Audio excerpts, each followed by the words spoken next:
Now? Finally? Now?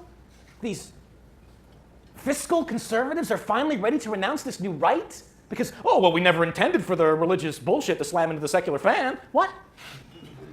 It's too late. The Republicans who don't think rock and roll is the devil's music, but who let the ones who do take over the party by banning dancing? No. Unacceptable. Socially liberal, but voting politically conservative? No. Wrong vote. Because a little fundamentalism in the Ronald Reagan 80s, just a little fundamentalism to help us win an election, a wink and a promise. No. A little fundamentalism in the 80s grows up. Just like we warned them it would. The Supreme Court just upheld a limit on abortion. First one since Roe v. Wade, 5-4. We're here. Started with a little fundamentalism in the 80s. And it grows up. Just like that snake from Genesis in the Garden of Eden. Because if we read the whole book, we'll discover that that little snake from Genesis grows into a 7-headed dragon by the time Revelation rolls around. It's in their book. Yeah, it's a metaphor.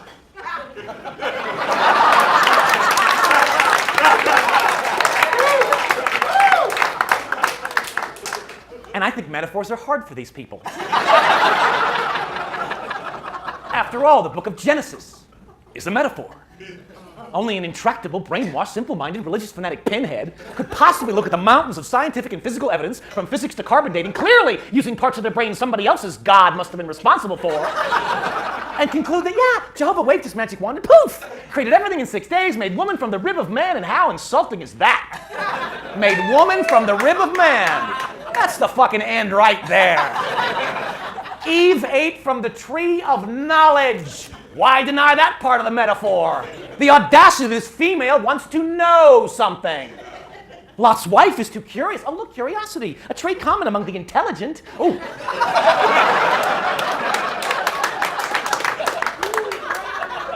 Well, an intelligent female, we better nip that in the bud.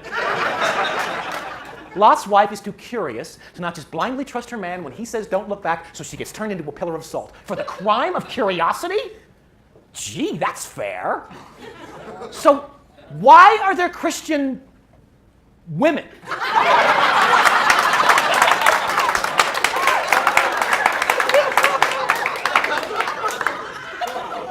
It's like Log Cabin or Black Republicans. Knock it off!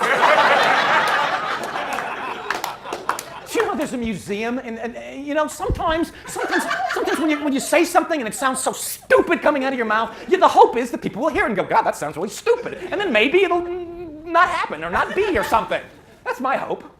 There's a museum in this country that depicts Adam and Eve, Cain and Abel, already stupid right there, playing with dinosaurs. Humans and dinosaurs frolicking together. A museum in this country. 3 of the 10 Republican presidential candidates, presumably educated men, and of course men, I did say they were Republican candidates. 3 of the 10 at a debate, when asked if they do not believe in evolution, raise their hand. That's got to be a deal breaker right there.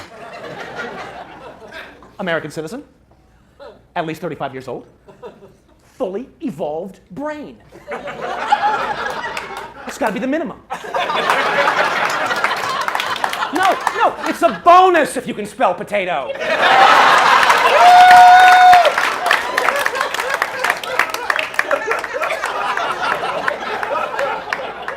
Then there's a group of these boneheads who are actually arguing that God dispersed ready-made dinosaur fossils all over the earth as a way to test our faith.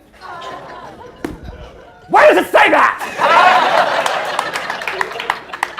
Another group, I guess a splinter group off that first group, we didn't want to seem, crazy, argue that no, dinosaurs are simply a scientific hoax. What? Why? What? Why? What? Why? Why?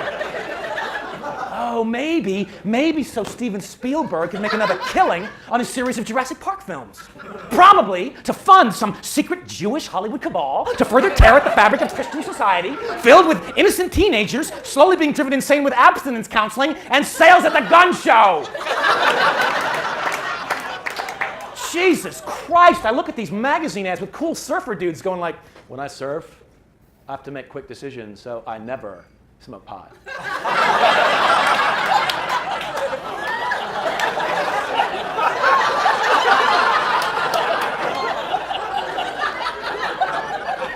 Or these abstinence cuties on national TV, these 17-year-old wasted pieces of ass who've sworn off sex before marriage, probably way too young to some porn-addicted, beer-swilling, adjustable NASCAR polyester baseball cap-wearing bruiser from Indiana who would never consider licking pussy because he thinks it's gross, which actually serves her right. Go buy a vibrator. You're gonna marry this mouth breather without taking him out for a test drive and have no one to compare him to? You're gonna marry him? Hey, good luck with that orgasm.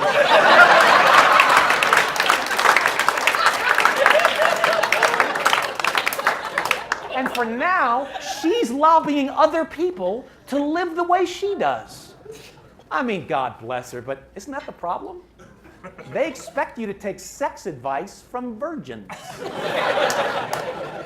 They want you to boycott movies they never, ever, ever, ever bother to watch. Our pot smoking advice is supposed to come from a teenage surfer who's never smoked pot? Well, I got a message for that clown. I've surfed. I've smoked pot. I've served stone. Motherfucker don't know what he's missing.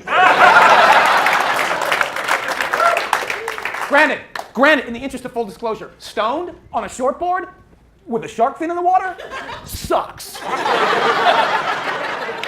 It's a lot worse than not stoned on a shortboard with a shark fin in the water. But you only know what I'm talking about and why that may or may not be funny if you have some information. Tree of knowledge? Not good enough. Is there a tree of intelligence somewhere? Is there a tree of common sense? Is there a tree of not so dumb as a fucking rock? Could we get Eve to give us all a bite of some of that juicy fruit? I mean, remember when magazine or anti-drug ads were about the dangers of heroin, cocaine, and sniffing glue? Now, except for the occasional anti-steroid or crystal meth warning, it's almost exclusively anti-pot. Yeah, we know why. Because the Partnership for Drug-Free America is the creation of an ad agency and is primarily funded by monies pooled by pharmaceutical companies.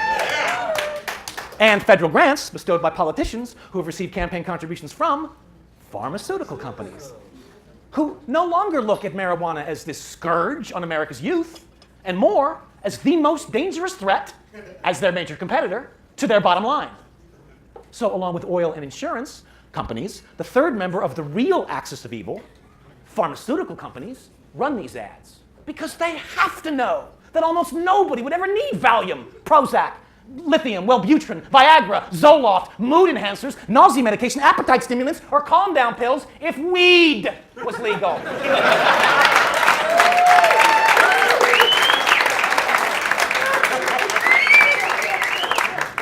Botox? Sure, still need Botox. Unless, of course, people were chilled out enough that, what's the fucking wrinkle?